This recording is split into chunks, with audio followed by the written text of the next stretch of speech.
Bonjour et bienvenue, re-bienvenue à tous les participants et aux nouveaux arrivants pour cette session 2 de notre journée spéciale Burundi qui sera dédiée au marché des énergies renouvelables décentralisées au Burundi, les défis et opportunités du point de vue des développeurs de projets. Cette session sera modérée par Monsieur Alexis Rebinder, qui est membre du conseil d'administration de l'ARE et responsable du développement de marché chez la société française GDS International. Alexis, je te passe la parole et vous souhaite une excellente session. À tout à l'heure. Merci beaucoup David pour cette introduction. Bonjour à tous pour cette session. Merci pour votre participation. Donc, comme l'introduisait David à l'instant, cette session a pour objectif de creuser et de creuser plus en profondeur le marché de l'électrification rurale décentralisée au Burundi et les défis que peuvent rencontrer les développeurs de projets dans ce marché.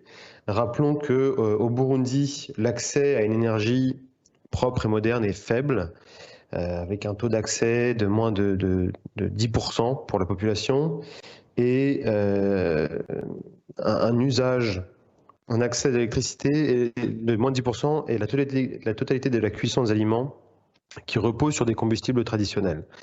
Donc un défi majeur pour arriver à un taux d'électrification à 100% dans le pays. Ce à quoi il faut rajouter que, bien sûr, le taux d'électrification varie énormément en fonction des pays, en fonction des zones, et qu'en zone rurale, on peut atteindre des taux d'électrification de moins de 2%. Et ce sont bien sûr les zones les plus difficiles d'accès et également les zones qui sont le plus à même et celles qui sont souvent visées dans le cadre de projets d'électrification rurale décentralisée. Donc l'objectif de cette session sera de mettre en lumière les défis et opportunités que représente le marché de l'électrification rurale au Burundi, du point de vue de développeurs de projets, et par la même occasion d'ouvrir le débat et la discussion pour savoir comment faire pour accélérer l'électrification, faire évoluer rapidement ce marché, le marché de l'électrification rurale au Burundi, et quels sont donc les éléments, les leviers, les freins qu'il faudrait lever, les leviers qu'on pourrait activer pour permettre un accroissement rapide du taux d'électrification en zone rurale. Pour ce faire, pour discuter de ce sujet, nous accueillons aujourd'hui 4 panélistes de haut niveau qui connaissent très bien ce marché, qui sont actifs de près ou de loin. Et en particulier donc Jean-Baptiste Farce, chef de projet chez TTA, Trama Techno Ambiental, Donna Nyanzima, Business Development Manager chez Virunga Power, Patrick Nzitunga, chargé de développement chez Gigawatt Global, et enfin Karl Mfoura, directeur pour Argos Énergie. Donc je donne tout de suite la parole au premier intervenant, qui sera donc Jean-Baptiste Farce, avec une première présentation. Donc Jean-Baptiste, je vous donne la parole. Bonjour à tous. Merci pour cette présentation. Je vais représenter Trama Techno Ambiental, TTA. Ça devait être Xavier Vaivé, le directeur, et il a eu un problème personnel, donc je le remplacerai pour cette présentation. Donc nous, notre expérience et ce qu'on voulait présenter, c'était le projet SESMA Burundi, un projet cofinancé par l'Union européenne et le ministère de l'énergie. Donc faire un petit retour d'expérience. Next slide. Donc Trama Techno Ambiental, TTA, est un cabinet de conseil. Ça fait maintenant depuis plus de 30 ans que TTA fournit des services justement dans le milieu de l'électrification rurale. Dans le monde entier, c'est environ 40 pays et plus de 500 projets depuis ces 30 ans. Tous les services sont liés justement à tout le cycle dans l'électrification rurale, donc que ça soit la planification stratégique au niveau des pays ou bien des avant-projets, des études de faisabilité, ou tout ce qui est ingénierie et même construction et commissioning, mise en service. Et bien sûr, il y a aussi tout ce qui est formation, tout ce qui est formation pour les agences d'électrification rurale, pour les ministères, pour les entreprises privées, etc. Il y a toute cette connaissance, donc c'est sur ce qui est micro-réseau, mais aussi kit solaire et centrale de génération. Et de temps en temps, donc TTA rentre dans les projets, c'est-à-dire fait de la construction, toujours avec des partenaires locaux. Et cette option est prise pour vraiment avoir une vision de terrain et savoir exactement quelle est la réalité et quelles sont les difficultés pour pouvoir nous positionner encore mieux au niveau des conseils pour le développement de projets similaires. Next slide. Voilà, nous, notre retour d'expérience dans l'opération, donc ça fait depuis plus de 25 ans qu'on conseille et qu'on est également opérateur dans les mini-réseaux. Donc ça a été notamment le cas pour le Cap-Vert, le Tchad, la Tanzanie, le Ghana, le Kenya. Et la plupart du temps, en effet, on est pionnier. C'est les premiers micro-réseaux dans le pays. Ça a été le cas, par exemple, pour le Ghana, pour le Tchad et pour le Burundi, le projet que je présenterai par la suite. Et donc il y a 3 points qui sont vraiment très importants pour nous, qu'on a vu qui étaient vraiment très importants pour que le projet fonctionne pour les micro-réseaux.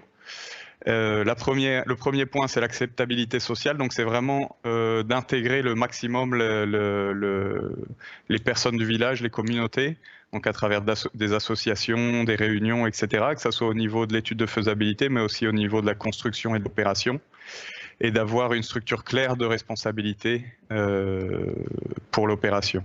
Ça, c'est le premier point qui est vraiment clé pour faire en sorte que l'opération fonctionne.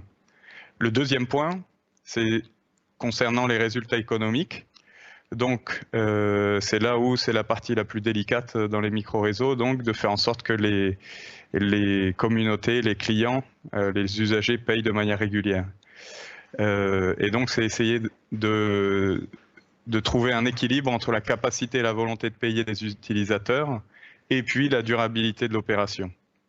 Donc nous, ce qu'on a vu d'après notre expérience, c'est que s'il y a une bonne méthodologie qui est faite, alors il y a plus de 95% des clients qui payent de manière régulière leur abonnement. Et donc ça, c'est une chose très importante pour l'opérateur et pour les investisseurs privés, etc. Et pour la viabilité au cours des années d'opération, qui peuvent aller de 20 ans, 25 ans. L'autre chose importante, c'est, donc ça c'est aussi un algorithme qu'on a développé dans les années 90, pour faire en sorte que les clients paient de manière mensuelle, donc régulière de manière mensuelle, et qui bénéficient d'une allocation énergétique journalière. Donc ça, c'est un système qu'on a développé dans les années 90 et c'est une chose qui fonctionne réellement et qui apporte énormément de bénéfices, que ce soit au niveau des bénéficiaires, des clients, pour pouvoir gérer leur budget énergie, que ça soit pour l'opérateur, pour le dimensionnement des centrales, pour être sûr de quelle est l'énergie qui est nécessaire chaque jour, et qu'il n'y ait pas de fluctuation au niveau des paiements, puisqu'il peut y avoir plusieurs saisons, et des saisons où, par exemple, personne ne veut utiliser l'électricité, ou n'a besoin d'électricité, et d'autres où énormément de personnes peuvent avoir besoin d'électricité. Donc ça permet une stabilité, et donc ça permet de payer les frais d'opération, notamment les salaires des employés de l'opérateur. Le troisième point important, c'est au niveau de la qualité des services. Donc ça, c'est un des points importants pour les micro-réseaux. Et donc nous, ce qu'on fournit la plupart du temps, donc c'est en effet une gestion individualisée, donc avec la gestion des contrats, des connexions, des installations, des paiements, aussi des non-paiements, donc comment faire pour gérer tout ça, tout ce qui est entretien. Et donc aussi, c'est de miser sur la qualité pour que les usagers puissent avoir de l'électricité 24 heures sur 24 et 7 jours sur 7, avec différents niveaux de service suivant leurs nécessités et leur capacité à payer. Voilà, et ce qu'on fournit, c'est pas de l'électricité, sinon c'est des services, et donc ça inclut tout ça, et notamment aussi des équipements de haute efficacité, puisque l'autre chose difficile dans les communautés, c'est d'avoir des équipements qui ont une haute efficacité énergétique. Next slide. Voilà, donc là, ce qu'on peut voir, c'est un peu les différentes photos des projets de micro-réseaux qu'on a pu développer ou suivre, notamment au Tchad, au Ghana. Donc, on voit tous les impacts que ça a dans les communautés. Et c'est l'un des objectifs principaux du micro-réseau, c'est vraiment de développer l'économie locale, donc de créer des emplois et développer l'économie. Et ça devient vraiment un centre économique où ce qu'on a vu aussi, c'est que les autres villages, les villages voisins, les personnes des villages voisins viennent dans ces villages, et donc il y a vraiment une explosion du développement. Next slide. Donc voilà, donc ça c'est le projet du Burundi, donc c'est un des projets qu'on a fait, qu'on a mené, et donc c'est un projet où on a soumis un projet à une subvention qui était de l'Union européenne, donc du FED de 2014. Et donc c'était un projet, donc TTA était le coordinateur, et puis on était en partenariat avec Coty, une entreprise locale burundaise, et puis l'agence d'électrification rurale, l'ABER, du Burundi. Et les fonds donc venaient, c'était un projet de 2 millions, avec des fonds de 1 500 000 de l'Union européenne et 450 000 du ministère de l'énergie. Donc c'était vraiment un projet innovant, pionnier, et notamment par rapport au fonds qui est vraiment cette combinaison entre l'Union européenne et le Burundi. Donc on voit par rapport au budget, on a dû investir 150 000 € de plus, et la durée du projet était initialement de 3 ans, et finalement ça fait 6 ans au total. L'opérateur privé, ce qu'on voit à la fin, c'est SESMA Burundi, qui est une entreprise locale burundaise. Et voilà, je vais continuer. Next slide. Les localités, donc l'objectif du projet, c'était de développer 5 micro-réseaux. Donc finalement, ça a été dans 4 villages, comme vous pouvez le voir sur la carte. Et aujourd'hui, on est à 550 connexions, et l'objectif, c'est d'obtenir donc fin 2021 700 connexions. Il y a une vidéo que vous pourrez visionner par rapport au lien. Vous pouvez aller sur le next slide. Il ne me reste plus qu'une minute.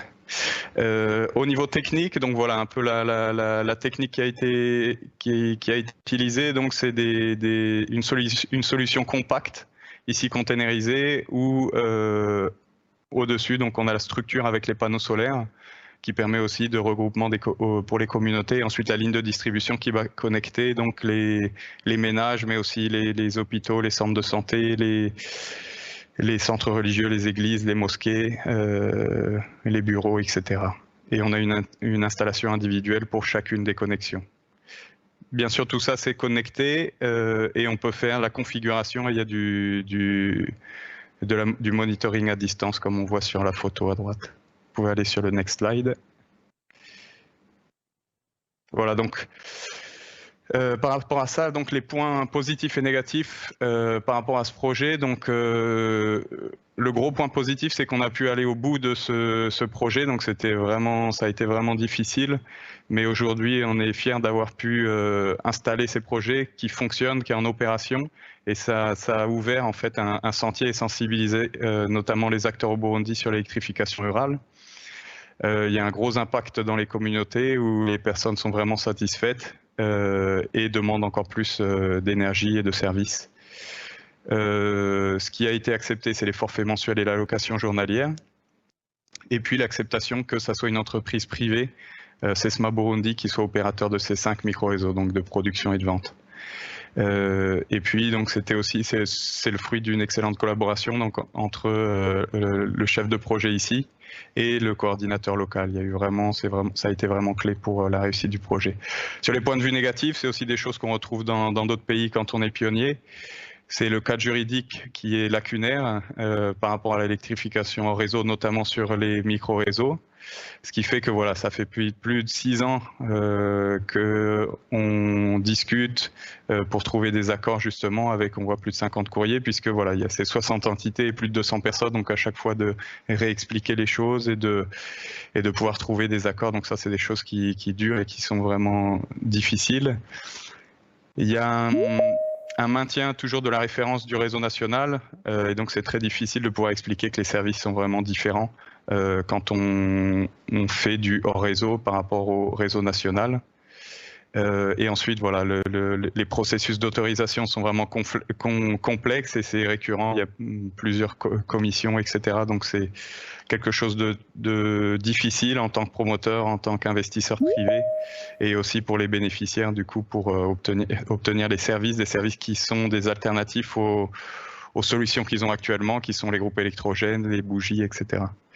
Et voilà, l'autre chose qu'on a trouvé, c'est aussi une grande difficulté. On s'est trouvé assez seul. Il y a eu peu de médiation au niveau des organisations internationales. Voilà, quoi qu'il arrive, cette expérience, ça rajoute une nouvelle expérience pour TTA, pour pouvoir conseiller et aider, conseiller au niveau des gouvernements, au niveau des agences d'électrification rurale, que ce soit pour le Burundi ou d'autres pays. Donc voilà, je crois que c'était la dernière slide. Next slide. Voilà. Donc voilà, je serais ravi de répondre à vos questions si vous en avez, et puis je laisse la parole à Alexis.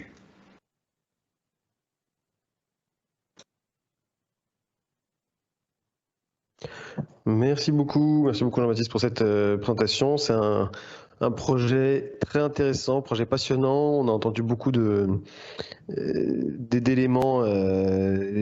passionnants qui sont effectivement qu'on retrouve dans différents projets d'électrification rurale et qui visiblement ont été de nouveau retrouvés sur ce projet-là. Juste rappel pour l'audience, donc on répondra à toutes les questions à l'issue des différentes présentations. Et donc n'hésitez surtout pas pour lors des différentes présentations des différents panélistes, de poser vos questions dans le chat. Donc les questions seront prises et seront répondues à l'issue des présentations. Donc, après avoir fait ce rapide rappel, je passe maintenant la parole au prochain panéliste pour la prochaine présentation, donc M. Dona Nyanzima, Business Development Manager chez Virunga Power, et à qui je passe à présent la parole. Donc, Dona Nyanzima, la parole est à vous. Merci Alexis pour me passer la parole.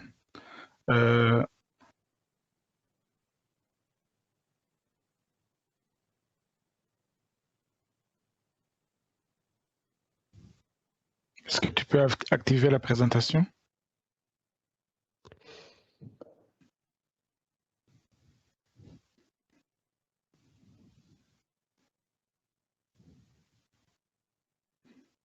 Alors, la présentation arrive dans un instant.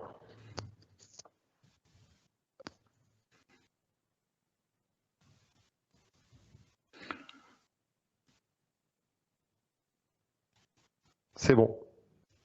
Voilà, je vais passer à la présentation des activités de la société Virunga Power au Burundi. Next slide. Alors, Virunga Power est une plateforme intégrée de développement et d'investissement dans les services d'utilité publique.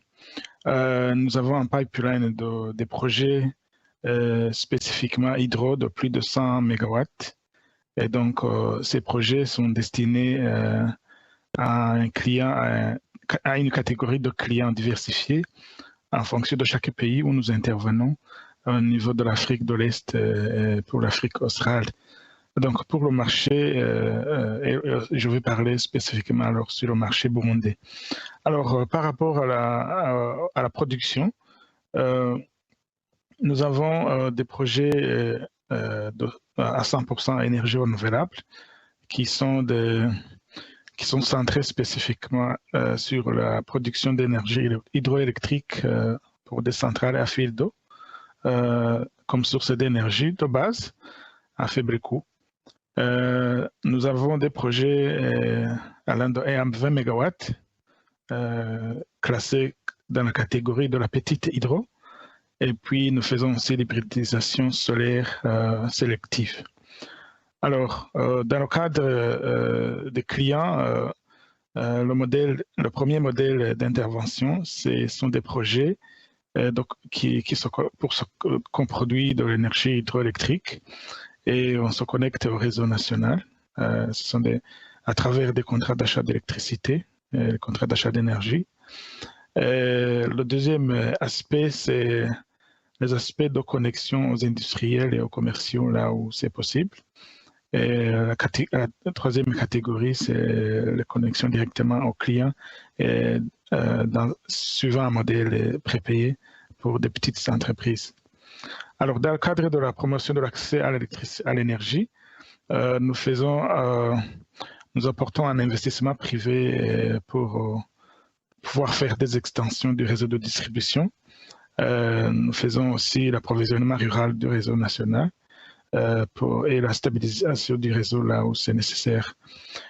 Troisième aspect, c'est un rapport avec les mini-réseaux isolés. Next slide. Alors, nous sommes présents au Burundi, sur le marché burundais, nous sommes présents depuis 2018. Nous faisons la participation au Burundi à travers la société Songa Énergie Burundi, qui a enregistré en tant que producteur indépendant d'électricité depuis 2015. Alors, nous avons un pipeline de projets qui sont avancés, totalisant 10,65 MW. Le premier projet étant sur le site de Mulembwe, 037, sur la trace hydro. Et le deuxième projet, c'est sur le site de Ruvyonza dans la province de Gitega. Alors, nous avons des contrats qui sont, des documents de projet qui sont entièrement signés et nous sommes en phase de préparation pour la construction. Et, dans le cadre alors de la promotion de l'économie locale, nous développons alors des mini-réseaux locaux afin de pouvoir desservir la communauté environnante et créer un impact sur le développement communautaire à long terme. Donc, brièvement, nous disons que Virunga Power travaille avec le gouvernement du Burundi afin de soutenir ses objectifs d'augmenter la capacité productive et les infrastructures nécessaires à la croissance industrielle ainsi que pour les zones rurales. Next slide. Voilà sur la carte la situation géographique des deux projets et autour de ces deux projets, nous développons des projets, de petits projets de micro-réseaux, de mini-réseaux, pour pouvoir connecter la communauté environnante qui sera notre deuxième client à part l'énergie qui sera interconnectée au réseau national. Next slide. Alors, par rapport au marché burundais, d'un point de vue du développeur, je dirais par exemple que en tant que développeur, je dirais que les coûts de développement sont très élevés, puisque les délais de développement sont difficilement maîtrisables. Nous avons un manque de normes réglementaires qui empêchent peut-être les investisseurs dans le domaine des énergies renouvelables décentralisées de venir, de savoir le processus exact comme cela est fait dans le cadre des projets interconnectés au réseau. Alors, l'autre souci est lié peut-être au manque de devises, quelquefois pour les importateurs du matériel au réseau. Et le troisième défi est en rapport avec la capacité financière des ménages ruraux. Et l'autre défi que je pourrais signaler c'est le faible développement de l'économie numérique au Burundi pour pouvoir déployer de manière vraiment soutenue les services énergétiques dans le domaine des énergies renouvelables. Alors, comme opportunité, je signalerai peut-être que le gouvernement s'est engagé à ouvrir à une ouverture vers des investisseurs privés, des développeurs privés, ce qui est vraiment une avancée positive à travers la libéralisation du secteur en 2015. Et donc, à partir de 2015, les investisseurs privés sont venus à flot au Burundi pour investir dans le secteur des énergies renouvelables. Nous avons l'existence de quelques mesures incitatives. Là, je parlerai du Code des investissements qui donne quelques avantages douaniers fiscaux aux investisseurs dans les énergies renouvelables. Nous avons aussi l'autre élément catalyseur du processus de promotion des énergies renouvelables sur le marché burundais, qui est la politique de villagisation prônée par son Excellence le Président de la République. Aussi, nous avons, après la libéralisation, un marché qui se crée petit à petit, et donc où il existe plusieurs acteurs, et ce qui donne aux consommateurs la possibilité de pouvoir comparer des solutions et choisir la meilleure solution.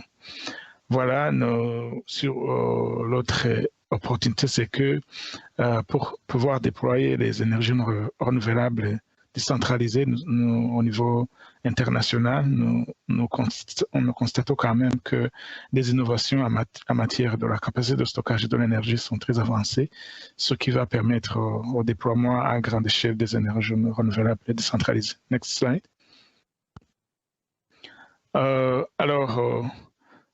Je parlerai à la fin du modèle d'affaires pour pouvoir déployer à grande échelle les énergies renouvelables et décentralisées au Burundi, et les différents modèles dépendraient peut-être de la volonté à payer des consommateurs des services énergétiques, la fiabilité et la durabilité, le coût du capital qui des fois où le coût du service est taxé d'un peu élevé par rapport à la capacité de paiement des ménages, mais aussi l'expérience de paiement par l'acheteur. Je parlerai peut-être de la capacité aussi de stockage. Je parlerai peut-être un critère de la taille de la demande et de son élasticité, puisque avec la création petit à petit d'un marché d'énergie au Burundi, les consommateurs commencent à devenir beaucoup plus sensibles aux signaux lancés sur le marché, qui sont les signaux de prix et de fiabilité du service. Alors, suivant ces critères-là, au Burundi, les trois modèles peuvent coexister. Le premier étant le modèle centralisé avec des énergies renouvelables dans le mix énergétique, puisque, comme vous le savez, les énergies renouvelables occupent encore une place moins importante dans la consommation énergétique au niveau mondial. Donc, nous avons des pas à franchir, et donc, pour pouvoir interconnecter tout le réseau, donc il doit y avoir un mix énergétique où les énergies renouvelables doivent prendre une place. Le deuxième modèle, c'est un modèle décentralisé totalement pour peut-être les régions un peu éloignées des centres commerciaux et qui sont des régions qui sont éloignées du réseau national. On développerait un modèle décentralisé totalement, mais avec des défis liés à la capacité de stockage, avec des défis liés à l'application d'un tarif qui est conforme au coût de production du service. Il y a des soucis liés peut-être à la capacité de paiement, des soucis liés peut-être aux autorisations et aux licences à être octroyées par les autorités publiques pour un service à un prix de revient un peu dépassant le prix pratiqué pour le réseau national. Alors, l'autre modèle peut-être, c'est un modèle hybride où il y a coexistence du réseau centralisé avec des boucles de taille diverses, adaptées à la demande communautaire. Là, c'est un modèle hybride à développer dans le cadre de l'électrification rurale, aligné à la politique de villagisation, où certains villages seront sur des zones à accès au réseau, mais aussi des zones qui n'ont pas d'accès au réseau, aux lignes de transport, de transmission, et donc où on développerait des mini-grids, on développerait franchement un modèle hybride avec le design et des capacités de production adaptées à la demande locale. Et l'autre solution, l'autre modèle, c'est un modèle vraiment isolé, des solutions isolées, adaptatives, avec des kits solaires et autres solutions énergétiques adaptées aux réseaux isolés, franchement, qui sont éloignés au réseau national. Next slide. Voilà, brièvement, c'est ça notre présentation. Je suis disponible à pouvoir intervenir pour clarifier l'un ou l'autre aspect. Merci.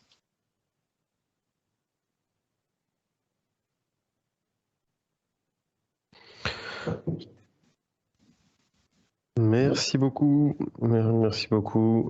pour cette présentation, Donen Nyanzima, pour cette présentation du contexte et du secteur et des différents types de projets. Effectivement, il n'y a pas que les mini-réseaux isolés, il y a différents types de façons de faire des mini-réseaux, des mini-réseaux qui viennent compléter le réseau principal et donc tout ce que ça représente comme question, comme difficulté vis-à-vis du cadre réglementaire et bien sûr de l'acceptation du tarif par les usagers. Donc on pourra revenir plus en détail sur tous ces éléments lors de la phase de débat, de questions-réponses, mais je ne vais sans plus tarder passer la parole pour la prochaine présentation. Et donc j'invite donc Patrick Nzitunga, donc chargé de développement pour la société Gigawatt Global, à prendre la parole pour sa présentation. Donc Patrick Nzitunga, la parole est à vous. Merci, monsieur. Est-ce que vous pouvez activer la présentation, s'il vous plaît?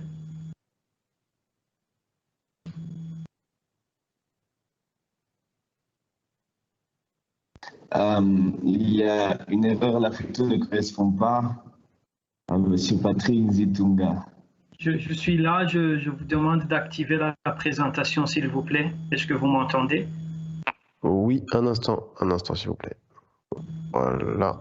La présentation est activée et là, la photo a été modifiée. Donc c'est bon, vous pouvez démarrer la présentation. Merci beaucoup. Je travaille avec Gigawatt Global depuis déjà 7 ans. Je vais commencer cette présentation avec une petite anecdote. Lorsque nous avons pénétré le marché burundais, c'était à l'époque où le secteur de l'énergie venait juste d'être libéralisé. Et c'était juste après avoir connecté notre projet au Rwanda, 8,5 MW.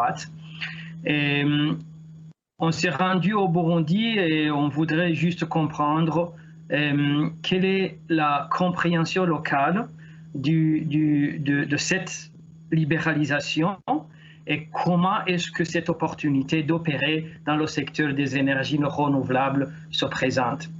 Alors, je suis content d'être ici avec le prédécesseur qui vient juste de présenter. J'ai eu l'opportunité de travailler avec lui à l'époque, il était le régulateur national. Et nous avons eu la chance de travailler avec quelqu'un qui avait cette flexibilité de comprendre les défis auxquels le pays et les développeurs privés vont faire face pour pouvoir opérer dans le pays. Mais en général, notre société, nous sommes présents au Burundi depuis 2014. On est présent dans 11 pays. Après, moi, j'ai développé le projet du Burundi, mais pour le moment, j'opère au Libéria et je rencontre les mêmes interrogations et les mêmes problèmes. Notre société, c'est une société d'énergie renouvelable et nous focalisons sur le marché africain. Et la taille de nos investissements, c'est principalement, à l'origine, on voudrait faire des mini-réseaux, mais l'anecdote que je veux vous raconter, c'est quoi? On est venu, on a interrogé différents partenaires et on a compris que du point de vue typiquement privé, il était pratiquement impossible de pouvoir opérer et réaliser un retour sur l'investissement. Pourquoi? Parce que le cadre légal et réglementaire qui était là-bas ne nous permettait pas d'y voir clair en termes de gestion des risques et puis pouvoir déployer l'investissement qui était nécessaire pour nous en tant qu'opérateur privé, ce qui est différent du premier orateur qui était dans une configuration mixte entre le financement privé ou une subvention privée et publique. Next slide. Voilà ce que nous avons réalisé au Burundi. Ça, c'est vraiment un projet pionnier. C'est un projet de 7,5 MW et une centrale solaire qui est connectée au réseau et qui, selon les estimations et les études qui ont été faites, va augmenter la capacité nationale de génération de 15%. Et vous avez bien mentionné au début la problématique liée au faible taux d'électrification au pays. Et les pourcentages qui ont été évoqués, ça varie selon les milieux ruraux et les milieux urbains, ça c'est vrai, mais le constant général est que les projets que nous avons initiés avec nos autres partenaires, TTA et Virunga et autres, c'est vraiment comme une embellie pour le pays parce que la participation des acteurs privés est venue au bon moment. Pourquoi? Parce que ça faisait déjà 30 ans qu'il n'y avait pas eu un projet d'énergie au Burundi, que ce soit n'importe quelle origine de l'énergie. Ça a été vraiment une opportunité pour le pays. Et lorsqu'on a approché nos partenaires pour leur demander est-ce que vous pensez qu'il est possible d'opérer au Burundi et pouvoir déployer des investissements nécessaires et donner l'opportunité à la population d'avoir accès à l'énergie, le consensus était presque négatif. Et c'est à ce moment-là que nous avons décidé, au lieu d'opérer dans le secteur des mini-grids, de considérer de faire une centrale solaire à l'image de ce qu'on venait juste de faire au Rwanda et pour pouvoir répondre aux requis de notre modèle financier qui était déjà sur place. Voilà, c'est ce qu'on a fait et voilà les chiffres qui montrent que ce projet et les autres initiatives qui sont déjà en cours sont venues au bon moment. Next slide, please. Ça, ce sont des indications sur le PIB, la densité de la population, la démographie, ça vous avez déjà souligné. Et la première photo montre la localisation du site du projet quand on a commencé à développer ce projet en 2014. Next slide, please.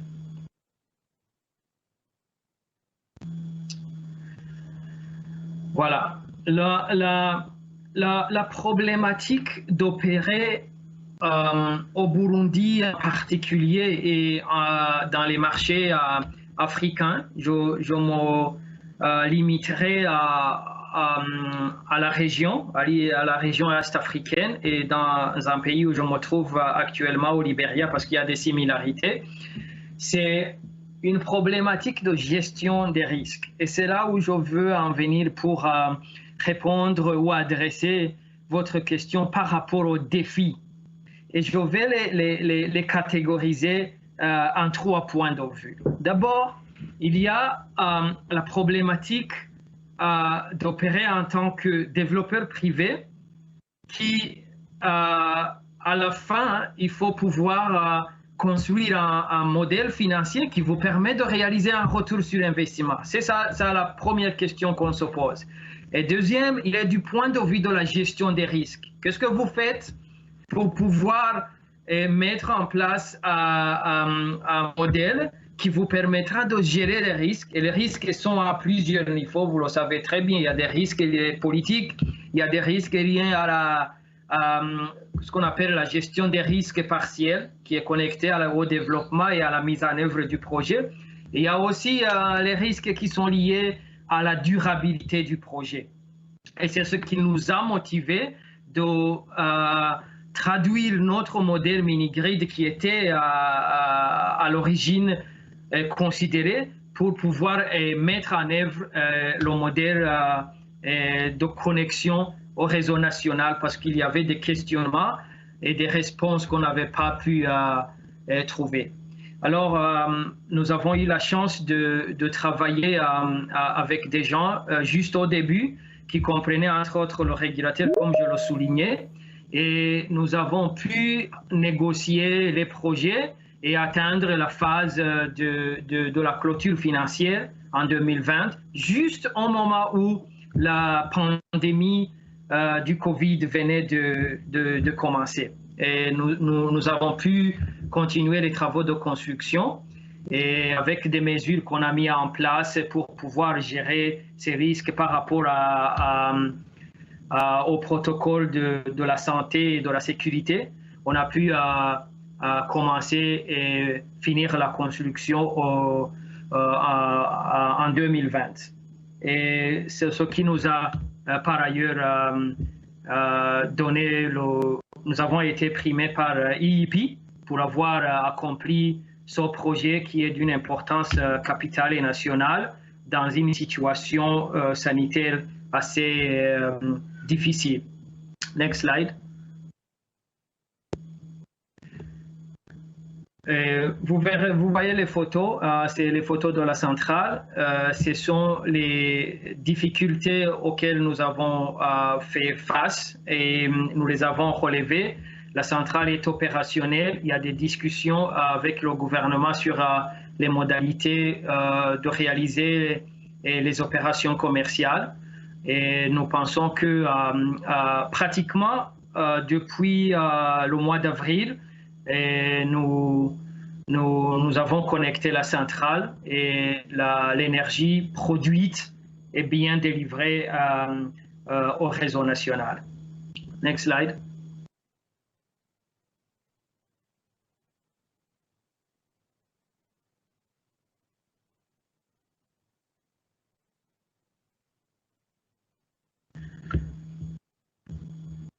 Next slide, please. Voilà. S'il n'y a pas une autre page, je voudrais juste résumer ma présentation dans 2 phrases. Lorsque vous interrogez quelqu'un et que vous lui posez la question, quels sont les défis? Et il y a toujours des défis, mais je pense que le pays en général et la région que nous connaissons très bien est en train de bouger vers la mise en place des conditions qui permettraient de déployer et de manière rapide les investissements dans le secteur de l'énergie renouvelable. À la fin, il faudra pouvoir influencer les gouvernements pour que les opérateurs privés ou les opérateurs privés puissent être partie intégrante de la prise de décision en ce qui concerne la mise en place d'un cadre réglementaire et politique et légal approprié pour adresser ce besoin d'accès universel à l'énergie et particulièrement pour les populations de cette région et en particulier du Burundi. Merci. Merci beaucoup, merci infiniment. C'était passionnant de suivre ces 3 présentations avec 3 points de vue très différents sur 3 approches et 3 points de vue très différents sur l'accès à l'énergie, sur l'électrification et qui se rejoignent sur la plupart du temps sur les défis qui sont rencontrés. Donc on va démarrer une session de débat, de questions-réponses. Donc on a un certain nombre de questions qui commencent à affluer sur le chat. N'hésitez pas à continuer à poser les questions, on va les prendre au fil de l'eau. J'ai également personnellement un certain nombre de questions qui me viennent à l'issue de cette présentation, mais on donnera priorité aux questions du chat. Je voulais tout simplement commencer avec, avant de rentrer dans les questions du chat, commencer avec une question un peu plus générale, un peu plus globale, pour faire écho à ce qui a été dit aujourd'hui. Donc une question pour Monsieur Karl Mfoura, directeur chez Argos Énergie. Peut-être si vous pouviez commencer par vous présenter rapidement, vous ainsi que votre société. Et ma question pour vous, ce serait à votre avis, quels sont les principaux défis pour des développeurs de projets, pour développer un projet d'électrification au Burundi aujourd'hui, donc au Burundi ou de façon plus générale. Voilà, ça a beaucoup été évoqué par les autres panélistes et voilà, je pense que ce serait intéressant d'avoir votre avis pour avoir ça en miroir par rapport aux autres interventions.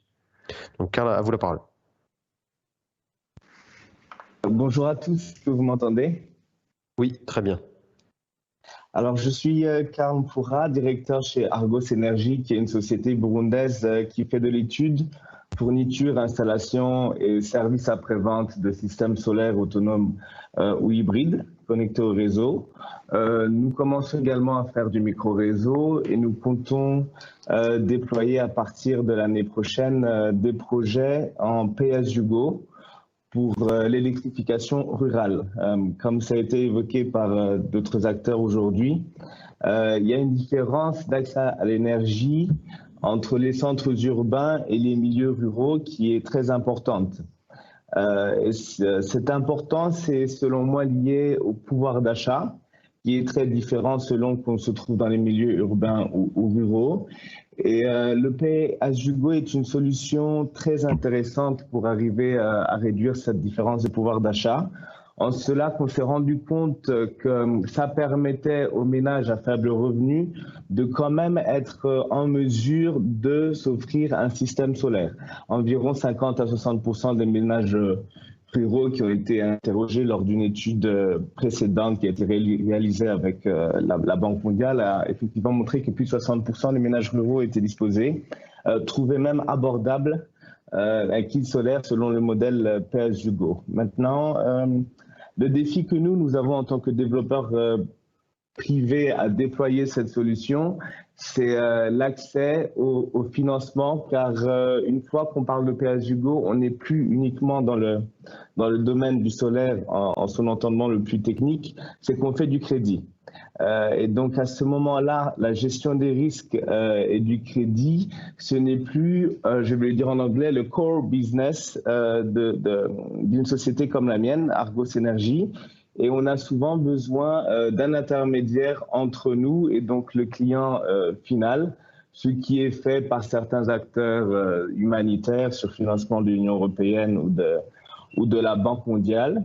Mais un des défis majeurs qui pourrait permettre que nous rencontrons, qui nous empêche de déployer cette solution, c'est la quasi-absence d'acteurs sur le marché financier spécifique au solaire pour la partie pay-as-you-go. Sinon, comme les autres défis ont été évoqués par les participants qui sont passés avant moi, mais de façon générale, je dirais qu'il y a quand même un changement au niveau du marché de l'énergie renouvelable au Burundi. Déjà par rapport à la libéralisation en 2015, il y a une conscience et un peu plus de sensibilisation. On voit de plus en plus d'acteurs.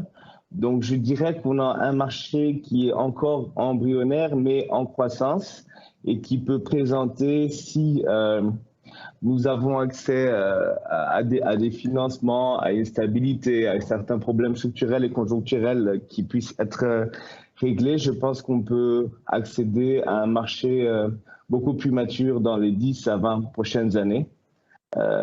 Mais cela va demander le concours de plusieurs acteurs différents, que ce soit développeurs institutionnels, financiers ou de grands groupes qui puissent venir investir au Burundi dans ce marché-là. Je ne sais pas si j'ai répondu à la question de manière valable, mais je reste disponible pour apporter de plus amples précisions. Non, merci beaucoup. Au contraire, je dirais qu'il n'y a pas de réponse attendue à ce genre de questions. C'est plutôt effectivement ce que vous nous avez apporté. Donc le retour du terrain. Comme les questions font écho à aux présentations et donc au débat qui est en cours, je vais commencer à prendre des questions qu'on a vues sur le chat. Et la première va s'adresser à Jean-Baptiste Farce. Donc c'est une question qui fait s'interroge, est-ce que la communauté doit rembourser tout l'argent investi dans les projets? Donc dans votre exemple, les 2 millions. Alors déjà, juste un premier élément de réponse pour cette question, donc préciser qu'effectivement, les personnes qui développent des projets, qui investissent dedans, ensuite cherchent un retour sur cet investissement et donc à rembourser leur investissement via la vente de l'électricité. Et donc en fait, je vais juste me permettre de tourner un peu cette question différemment. C'est comment TTA ensuite dans ce projet-là s'assure justement d'avoir ces revenus via la vente d'électricité, où vous avez également évoqué les services. Qu'est-ce que vous privilégiez? Comment vous vous assurez qu'il y ait effectivement de la consommation, qu'il y ait des revenus, sachant qu'on n'est pas dans un projet où les revenus sont assurés d'emblée. Jean-Baptiste, je vous donne la parole. Ok, j'ai été coupé, je pense, au moment de la question. Je vais essayer de répondre par rapport aux parties que j'ai entendues. Par rapport à TTA, donc sur les projets qu'on mène en tant qu'ingénieur conseil, notamment au Niger, actuellement Niger, Madagascar ou Haïti, la vision qu'on a, c'est par rapport aux actifs, par rapport à l'investissement et par rapport aux actifs, c'est vraiment que ces actifs, je parle des micro-réseaux, que ces actifs appartiennent à l'opérateur, que les fonds viennent de subventions ou viennent d'investissements privés, qu'ils appartiennent vraiment à l'opérateur. Et le but, c'est qu'à la fin de la période d'opération, ces actifs reviennent à l'État. Tout ça vient avec un autre élément qui est très important pour nous et qu'on voit que c'est une chose qui permet vraiment de débloquer tout ce qui est électrification rurale avec des investissements privés et des opérateurs privés. C'est de avoir de laisser que le gouvernement puisse laisser aux opérateurs la possibilité de négocier avec les communautés. Puisque pour nous, vraiment, de notre point de vue, et de notre expérience, c'est que les communautés ont une très grande capacité, une très grande capacité et volonté à payer. Puisque actuellement, les communautés qui sont loin du réseau ont un budget énergie très très élevé, puisqu'ils utilisent des groupes électrogènes, ils achètent eux-mêmes les batteries ou des panneaux solaires, des systèmes individuels, et ils dépensent énormément, que ça soit en investissement ou que ça soit en entretien, etc. Donc ils sont prêts et c'est notre expérience notamment au Burundi, ils sont prêts à payer énormément pour obtenir des services de qualité 24 heures sur 24, 7 jours sur 7, et donc qui sont vraiment constants. Donc voilà. Donc pour nous, le plus important, c'est vraiment d'avoir cette possibilité pour les opérateurs privés de pouvoir négocier directement avec les communautés et qu'il y ait bien sûr une transparence avec le gouvernement par rapport aux engagements, et que le gouvernement puisse intervenir seulement s'il y a des conflits, par exemple, ou des désaccords. Donc ça, c'est notre vision aujourd'hui. Donc si je reviens par rapport, donc ça c'est la vision de TTA et c'est ce qu'on recommande notamment par exemple en Haïti. Et ça, il y a une claire différence entre ce qui se passait avant et aujourd'hui, où on conseille justement de ce système. Et aujourd'hui, on voit par exemple, il y a actuellement en Haïti, il y a 30 villages qui vont avoir des micro-réseaux et où il y a des opérateurs qui se mettent à investir, etc., pour développer les micro-réseaux avec ce système-là. Alors qu'auparavant, il n'y avait que 3 micro-réseaux, je crois plus ou moins 3 micro-réseaux actuels. Aujourd'hui, pour le Burundi, donc, il y avait une question sur l'investissement. Au Burundi, encore une fois, c'est un pilote. Donc, quand c'est un pilote, en effet, il y a toutes ces difficultés puisque c'est des choses nouvelles et que la seule référence, c'est le réseau national et comment c'est géré au niveau du réseau national. Et donc, il y a toujours une comparaison entre le hors-réseau et le réseau national, alors que la vraie comparaison serait entre le hors-réseau et qu'est-ce qu'ils ont actuellement, qu'est-ce que les communautés ont actuellement comme solution et qu'est-ce qu'ils payent. Et donc pour ce pilote, en effet, il y a eu ces 2 millions, donc comme je l'ai mentionné, il y a 2 millions, c'est 2 millions le budget total. Il y a une partie, donc 1 500 000 de l'Union européenne, 450 000 du ministère de l'Énergie. Et puis, il y a une partie, donc les 50 000 restants, qui sont investissements privés. Et pour nous, l'objectif, c'est vraiment de montrer que c'est possible d'avoir un retour sur investissement, ce qui est très difficile aujourd'hui, mais de pouvoir montrer qu'il y a possibilité d'avoir un retour sur investissement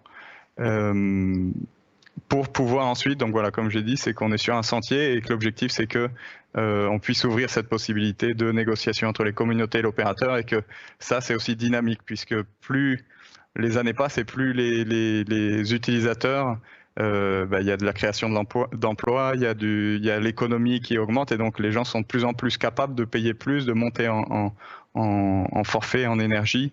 Et donc voilà, il faut que ça soit quelque chose de dynamique pour que l'opérateur puisse toujours négocier et faire en sorte qu'il y ait une réponse à cette demande. Aujourd'hui, c'est ce qu'on voit dans notre projet, c'est que les communautés sont toujours plus en demande de monter dans les forfaits, et certains même sont prêts à payer beaucoup plus. Et ce qu'ils nous disent, c'est ça, c'est nous, on a de l'argent, et ce qu'on veut, c'est vraiment, on veut de l'électricité, vous fournissez de l'électricité et des services de qualité, et on veut investir, on veut beaucoup plus. Voilà, je ne sais pas si ça répond à la question qui avait été posée. Tout à fait, et vous faites écho à beaucoup d'autres éléments, en particulier donc l'importance d'un cadre réglementaire de qualité, les différents éléments qui peuvent être mis en œuvre. C'était également quelque chose qui avait été évoqué par M. Donat Nyonzima, ainsi que la sensibilité des consommateurs à la fois au prix et à la qualité, la comparaison des mini-réseaux avec le réseau principal. Donc tous ces éléments-là sont très intéressants. Je ne sais pas si on aura le temps de tous les creuser. En tout cas, j'enchaîne sur une deuxième question qui est reliée, parce que je pense qu'on va revenir sur les difficultés du cadre réglementaire. Une question donc pour Virunga pour Virunga Power, donc pour M. Donat Nyonzima. Sur le sujet suivant, vous avez évoqué donc des coûts de développement élevés par rapport à d'autres pays. Et donc la question, c'est de comprendre qu'est-ce qui explique d'avoir des coûts de développement aussi élevés, sachant que effectivement des coûts de développement vont ensuite impacter le tarif de vente et donc la viabilité économique. Et peut-être quelles seraient les pistes pour diminuer ces coûts de développement sur les projets, comme vous l'avez évoqué. Merci pour le temps alloué à cette question. Je crois que pour pouvoir diminuer les délais de développement et de facto les coûts liés au développement, c'est vraiment il existe depuis 2016 une procédure à suivre pour pouvoir développer les projets, mais le cadre réglementaire reste aussi lacunaire. Donc, les délais sont consignés dans la loi sur l'électricité et dans les décrets d'application, mais quand même, des fois, puisque la libéralisation du marché est quelque chose qui est encore nouvelle au pays, et donc tous les acteurs ne sont pas sensibilisés ou informés de la même manière afin de pouvoir adresser l'une ou l'autre demande de manière standardisée, afin de permettre aux investisseurs privés d'avoir une idée, de prédire avec précision, de prévoir avec précision leurs dépenses liées au développement des projets. Donc, il y a certains textes d'application qui manquent à mettre en place, et il y a aussi le cadre réglementaire régissant le développement des projets des énergies renouvelables pour des productions distribuées ou les productions décentralisées. Et le cadre réglementaire au réseau n'existe pas encore, mais il est en cours de confection. Donc, je crois que la solution, c'est de faire le benchmarking des bonnes pratiques qui se font dans la région, notamment sur les marchés relativement développés par rapport au Burundi, notamment le Kenya, où les investisseurs perçoivent moins de risques systémiques et non systémiques liés au marché, donc relativement liés au développement des projets. Donc, les choses sont venues depuis 2015, mais il y a encore des choses à faire pour mettre en place le cadre réglementaire qui régit le domaine des énergies renouvelables au réseau, qui ne sont pas connectés au réseau. Mais aussi, il faut investir dans la formation et dans la sensibilisation des acteurs institutionnels concernés par la question de la maîtrise des délais de développement. Et je crois que cela viendrait petit à petit et le marché verrait le jour de manière durable. Tout à fait, effectivement, c'est que le cadre réglementaire se construit, la formation des acteurs locaux, des décideurs dans chacun des pays sur la mise en œuvre de leur cadre réglementaire sont des éléments qui sont clés et qui permettent d'accélérer le développement. Une autre question qui nous vient du chat sur un autre des défis, un autre des blocages qui a été évoqué et qui revient souvent pour les projets d'énergie renouvelable et d'accès à l'électricité, c'est sur le financement. Et donc cette question s'adresse à M. Patrick Nzitunga de Gigawatt Global. C'était un frein que vous avez évoqué. Donc la question est double. Je mixe deux questions du chat. C'est comment avez-vous procédé pour réunir les fonds nécessaires pour financer le projet au Burundi? Et question qui vient un peu avec, quels sont pour vous les leviers principaux qui pourraient permettre d'accélérer l'accès au financement pour ces projets? Donc, M. Nzitunga, la parole est à vous. Très bonne question. Je ne sais pas comment répondre à cette question, mais je fais très très simple. Ça a été un long et douloureux chemin, 6 ans de développement de ce projet. Et faisant écho à mon ami Karl qui disait qui parlait de problèmes de financement, vous ne pouvez pas parler de projet sans financement. Le montage de ce projet, d'abord, on a besoin de la confiance de nos investisseurs qui nous ont supportés pour le projet du Rwanda. La proximité avec le Rwanda et la similarité des marchés à l'époque, en 2014, c'est ce que je vais dire, a poussé les gens à penser que le modèle financier de notre société était, je dirais, innovative et innovante, je vais dire. Et un autre aspect très très important était lié à la pénétration du marché par une facilité d'assurance qui s'appelle Africa Trade Insurance, ATI, et aussi une plateforme allemande qui nous a permis de donner le confort nécessaire aux investisseurs par rapport au placement de la lettre de crédit. C'était 2 éléments clés qui étaient là. Et après, les détails, c'est quoi? Les détails, ça veut dire vous pénétrez un marché, c'est hautement volatile en termes de risque, et vous essayez de comprendre l'opportunité et de la réinventer chaque jour. Et le montage que vous mettez en place, c'est un montage financier qui démontre aux investisseurs, que sur la durée du projet, dans notre cas qui est de 25 ans, vous avez la possibilité de réaliser le retour sur l'investissement, mais aussi avec d'autres instruments par rapport à la garantie que le gouvernement nous a offerte et aux assurances, notamment politiques, que nous avons eues de la part de DFC.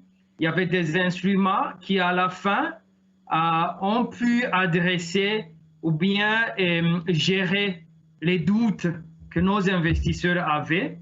Et ils ont compris que c'était possible de nous faire confiance dans une configuration financière qui intègre des standards plus ou moins acceptables dans leur manière de faire et de financer des projets d'énergie. C'est ça en général. Et pour les détails, j'aurai plaisir d'étendre la discussion et d'entrer beaucoup plus dans les détails de ce que nous avons fait. Mais c'est dur, c'est long, c'est douloureux. Il faut être résilient et il faut toujours adapter votre modèle de financement par rapport aux risques qui changent du jour au jour et en fonction des changements conjoncturels ou politiques. C'est compliqué, mais je pense, et c'est un conseil que je donnerai à tous les opérateurs privés qui voudraient opérer au Burundi, le marché est en train d'atteindre une certaine maturité et le rôle du secteur privé va beaucoup plus se sentir, même au niveau des décideurs politiques, et il faudra que les gens commencent à réfléchir comment on pourrait être intégré dans la chaîne de la prise de décision par rapport à ce que nous faisons au bénéfice du pays et sa population. Exactement, et on retrouve cette difficulté à développer des projets, à trouver du financement. Et deux leviers très importants sont le cadre réglementaire, une visibilité sur le développement et une facilité d'accès au financement. Et le retour du secteur privé pour ça sont très précieux. Je vous suis totalement là-dessus. Je voulais peut-être adresser la même question, vu que ça avait été également évoqué par M. Karl M. Fora d'Argos Énergie, sur le financement, sur le manque d'outils de financement pour les projets. Donc, quels seraient pour vous, sur le même sujet, sur l'accès au financement, les principaux leviers pour accélérer l'accès au financement pour des projets d'accès à l'énergie? Donc, Karl M. Fora, la parole est à vous. Merci de m'accorder la parole. Donc, les principaux leviers qui pourraient accélérer, je pense, l'accès au financement sont de différents ordres. Il y a déjà le cadre légal et le cadre réglementaire. Ça a été évoqué précédemment. Mais est-ce que les standards au Burundi, puisqu'il s'agit du Burundi aujourd'hui, correspondent et sont satisfaisantes pour les investisseurs ou les organismes qui sont prêts à financer des projets d'électrification au Burundi? C'est à ces questions-là qu'il faudrait répondre. Est-ce que c'est à nous d'y répondre? Oui et non. Donc déjà le cadre légal et le cadre réglementaire, et puis multiplier les acteurs financiers qui puissent financer ce risque-là. Et les garanties qui vont avec. Sur le long terme, si on parle de projets qui vont sur 25 ans, il faut que l'investisseur puisse avoir l'assurance qu'à la fin, il puisse récupérer son investissement, si possible, avec un profit, et que dans tous les cas, son investissement sera protégé. Je ne suis pas persuadé que ce soit aux opérateurs privés d'apporter la solution à ce problème, ou plutôt aux autorités. Et donc, essayer d'harmoniser, de standardiser les normes appliquées ici en matière de financement et de normes, le cadre légal également, de manière à rassurer les investisseurs. Et puis également sur certains projets qui sont faits, par exemple Gigawatt Global, un peu plus de communication afin de rassurer ceux qui pourraient être potentiellement intéressés sur les opportunités qu'il y a au Burundi, parce qu'il y en a. Il y a des défis aussi, mais également des opportunités. Donc, c'est un travail de longue haleine à réaliser tous ensemble, tous les acteurs dans ce secteur-ci, mais qui est tout à fait faisable.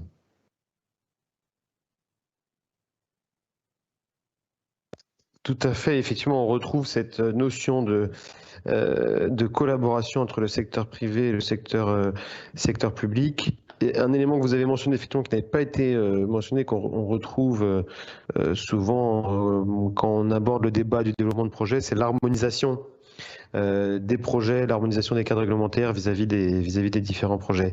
Moi, je vais juste me permettre une question. C'est un sujet qui n'a pas été beaucoup abordé.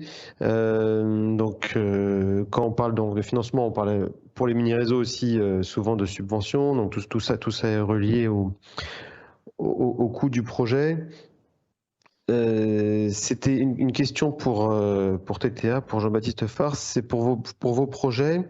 Vous dites que les besoins, les demandes et les demandes des usagers augmentent au fil du temps. Comment vous gérez ça? Est-ce que vous avez d'emblée dimensionné le projet entre guillemets surdimensionné et donc vous êtes en mesure d'absorber cette demande croissante, ou est-ce que vous êtes en mesure au fil du temps de faire croître la capacité du projet à répondre aux besoins des usagers? Ok, merci pour cette question.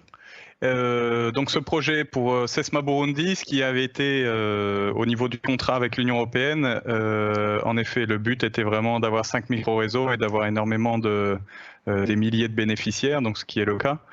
En effet, on est limité au niveau du budget. Donc en effet, le dimensionnement se fait après les études de faisabilité par rapport à la capacité de payer et la volonté de payer des bénéficiaires. C'est là où on peut faire le dimensionnement. Ensuite, bien sûr, comme ça a pris beaucoup de temps, on a effectué plusieurs études de faisabilité et ça a changé. Les résultats changeaient plus ou moins. Voilà, c'est pour ça qu'on a pris l'option de solutions standardisées et modulaires, ce qui permet de pouvoir rajouter des capacités si la demande est plus élevée. Aujourd'hui, ce qu'on voit, c'est qu'en effet, il y a une grande demande et que au niveau financier, ce serait possible de faire une extension.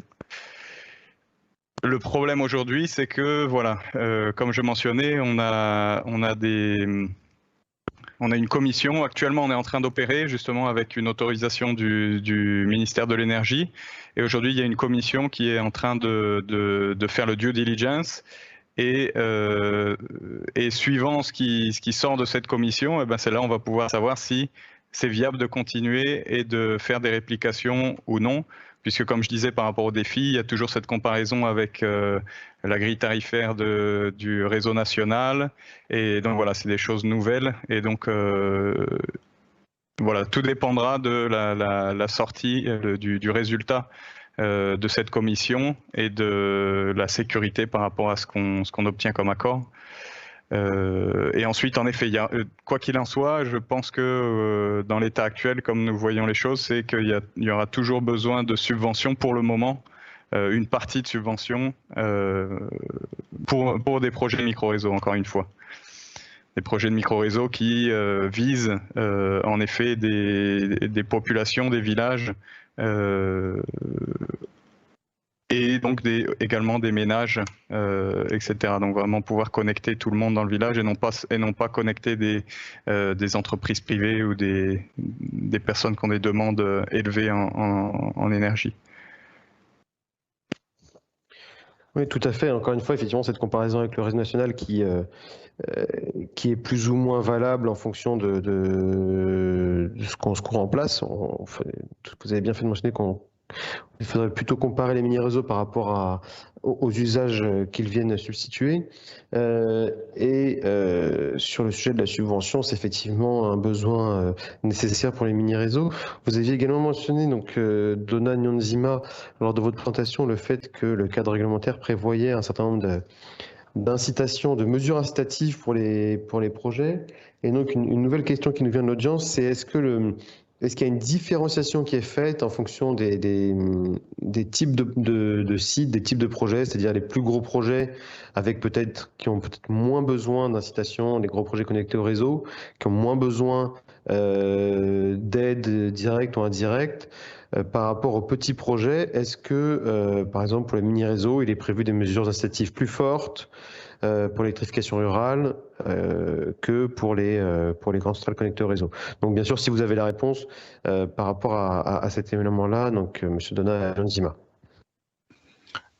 Merci pour la question. Il y a une certaine différenciation du point de vue réglementaire. Il existe des mesures incitatives par rapport à la taille de projet.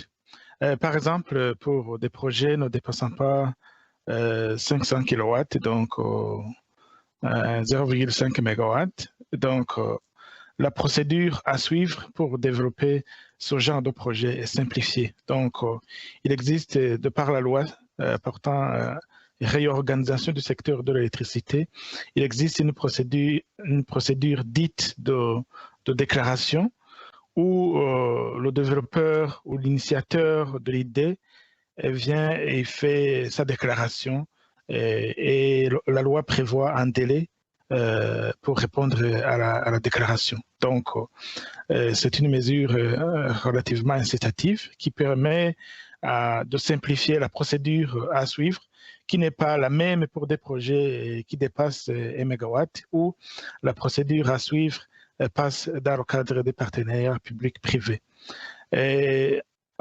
Pour des projets dont la capacité à installer sont entre 0,5 et 1 MW, la procédure à suivre, c'est une procédure relativement simplifiée aussi, qui est une procédure dite d'autorisation, où même il existe des délais de réponse relativement courts par rapport aux grands projets.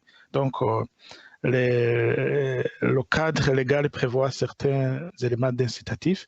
Évidemment, il faudrait l'améliorer encore plus pour approfondir chaque type de développement afin que les délais de développement soient prévus, peuvent se prédire de manière plus précise, et afin aussi de pouvoir avoir une idée sur les prix acceptables par le gouvernement.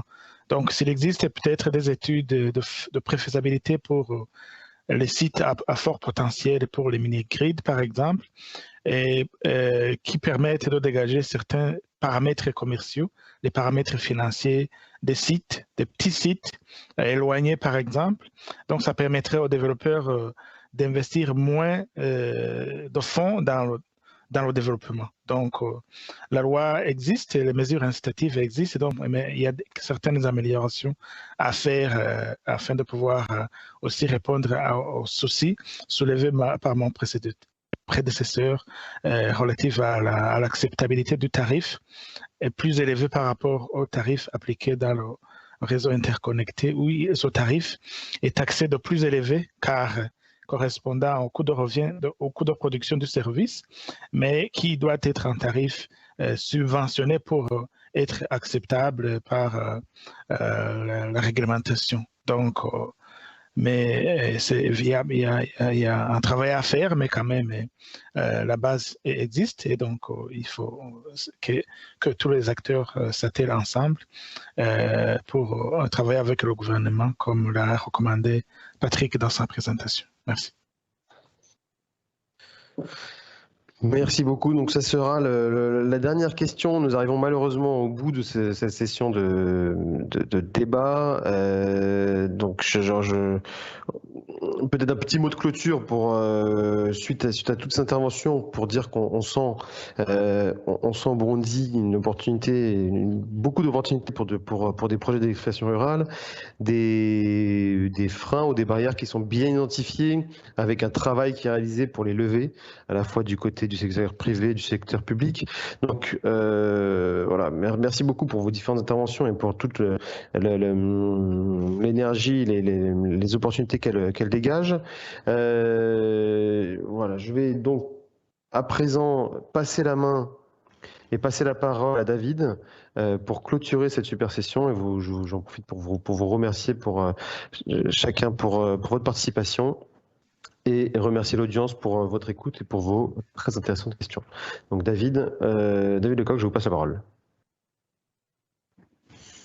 Un grand merci Alexis, un grand merci à tous les intervenants d'aujourd'hui. C'était vraiment en effet une très belle session, comme tu le disais Alexis, aussi celle d'avant dirigée par Johan Foll.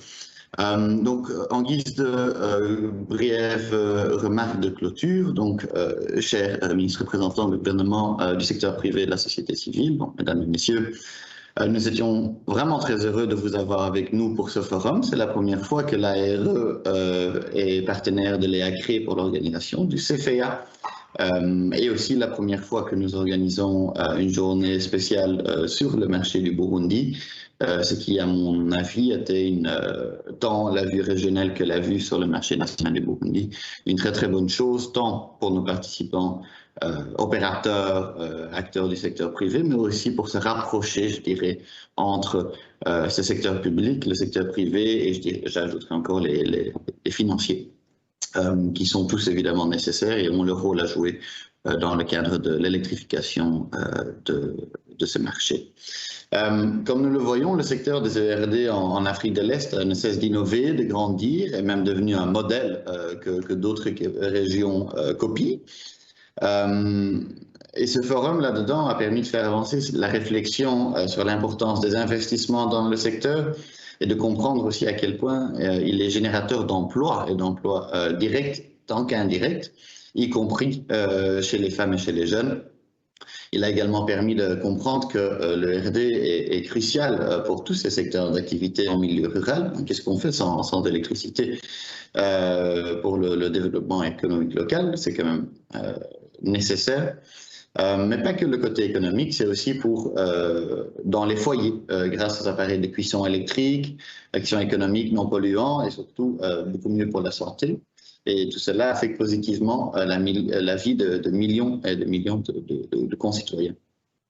Donc, j'aimerais sincèrement tous vous remercier, chers panélistes et chers participants, pour avoir pris le temps de participer à ce forum. C'était vraiment un plaisir tant pour les Acré que pour nous-mêmes, avec nos partenaires GetInvest, Onudi, ainsi que tous les partenaires stratégiques pour cet atelier, de vous souhaiter la bienvenue.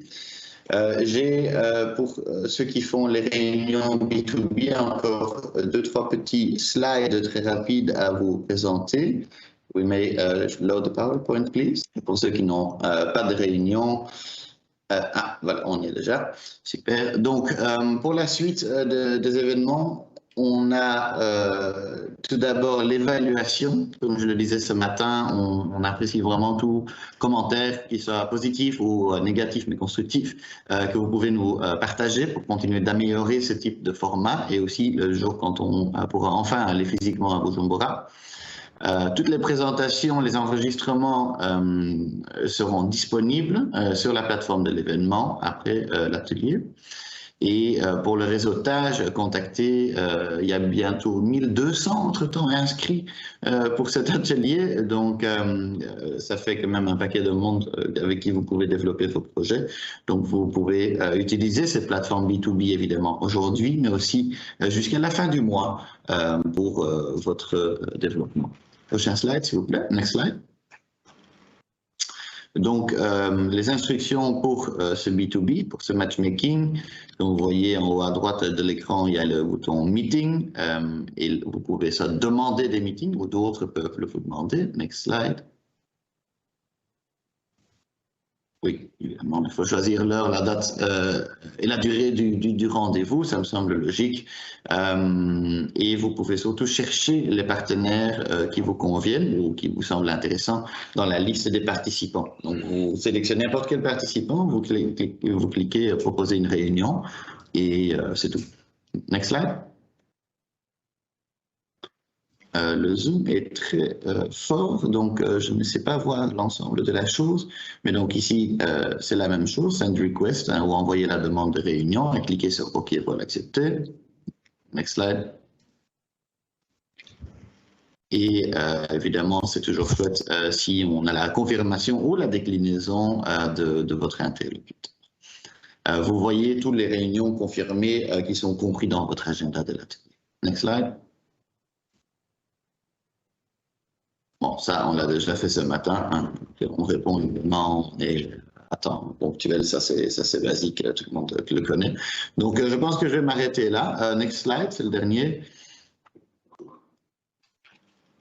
Voilà, donc un grand merci à tous nos acteurs qui ont pris la peine de libérer leur calendrier, à tous les participants également pour être avec nous ces 3 derniers jours. C'était un gros boulot, pas facile c'est sûr, mais je pense qu'on a bien balisé le terrain tant déjà tel quel que aussi pour la prochaine fois qu'on sera sur place avec vous dans les marchés cibles. Donc, il me reste uniquement à vous dire Murakose, comme on me l'a appris à tous les participants. Je vous souhaite une excellente fin d'après-midi, début de soirée, et on se reverra très rapidement. Un grand merci. Au revoir.